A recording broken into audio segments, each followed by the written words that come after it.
Hello everyone, welcome with a new video. I am so happy you are here with me today.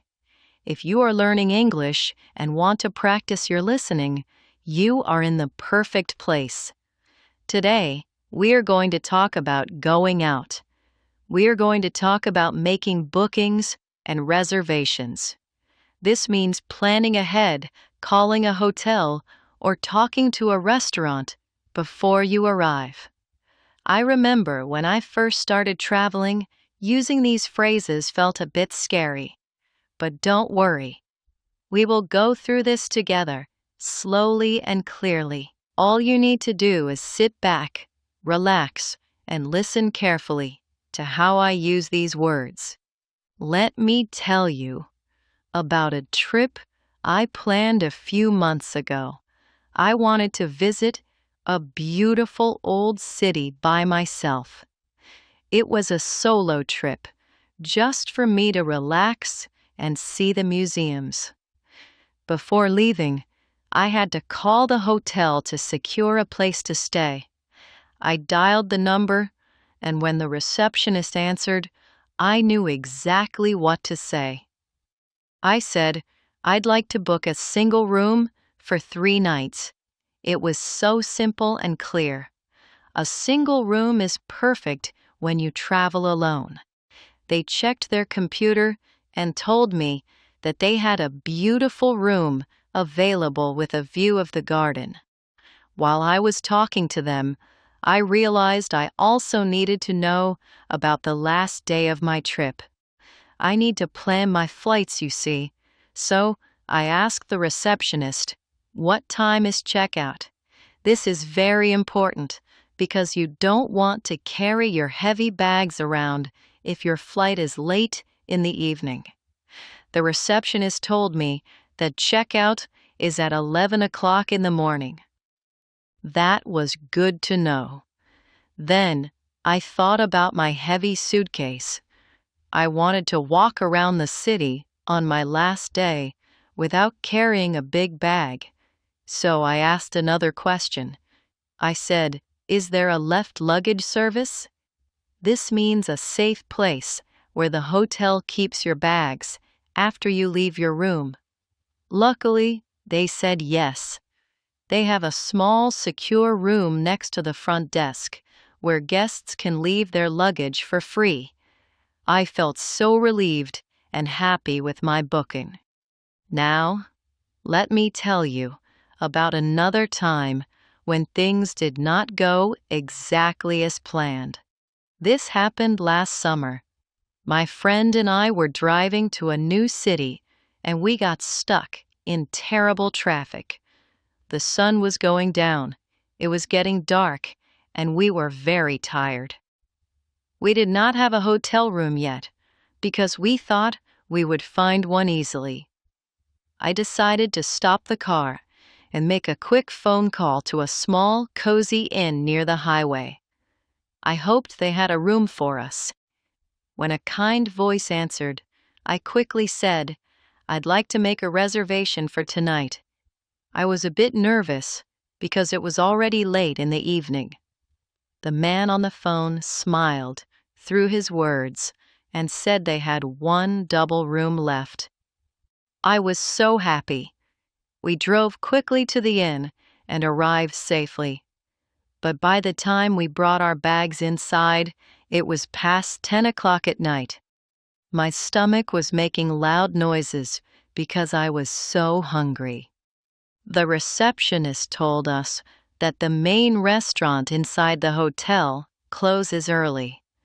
I looked at the menu on the front desk and asked, "Do you provide room service after the restaurant shuts?"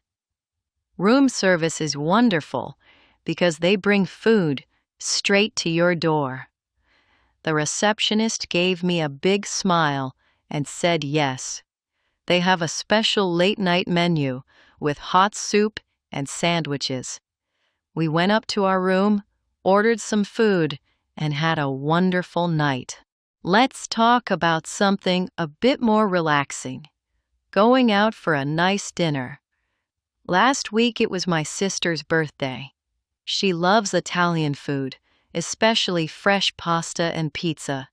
There is a very famous Italian restaurant in our city center, and it is always full of people. You cannot just walk in and get a table. You must plan ahead. So a few days before her birthday, I called the restaurant. The phone rang, and a waiter answered with a friendly voice. I told him I'd like to book a table for 2 for 8:30 p.m. I chose 8:30. The waiter checked his book and said, "Perfect. We have a beautiful table near the window for you." On the night of her birthday, we arrived at the restaurant. It was so busy and loud, but because I made a booking, our table was waiting for us. We had a great time, ate amazing food, and laughed a lot. But I also had a small problem. I needed to wake up very early the next morning for a big meeting at work. I am terrible at waking up to my phone alarm. I usually just hit sleep and go back to a deep dream. So before we left the restaurant, I called the hotel front desk where I was staying during my work trip. I spoke to the clerk and asked, "Could you arrange a call?" I needed a wake-up call at 6 o'clock in the morning to make sure I did not sleep late. They said it was no problem at all. That is just life, right? Last month, I checked into a hotel after a very long flight. I was exhausted and just wanted to take a hot shower and sleep. I saw that the shower was leaking and there was water all over the floor. I walked down to the reception desk to speak to the manager. I wanted to be polite but firm. I looked at the manager and said, "I'm afraid there's a problem with my room." The manager looked at me with a very kind and understanding face. He immediately apologized and said, "I'm sorry to hear that." It always feels good when people understand your problem and want to help you. He tapped quickly on his computer keyboard to see what he could do. Then he looked up at me and said, "I'll send someone up to your room immediately." He promised that a worker would come to fix the shower or give me a completely new room right away. Within 5 minutes, a technician arrived, fixed the leak, and even gave me a free breakfast voucher for the next morning to say sorry. Everything ended well because we communicated clearly, making bookings, asking questions, and speaking up. The more you listen to these phrases, the easier it will be for you to use them yourself when you travel. Thank you so much for listening to me today. You did a wonderful job practicing your English listening skills. Keep listening, keep practicing, and I will see you in our next video.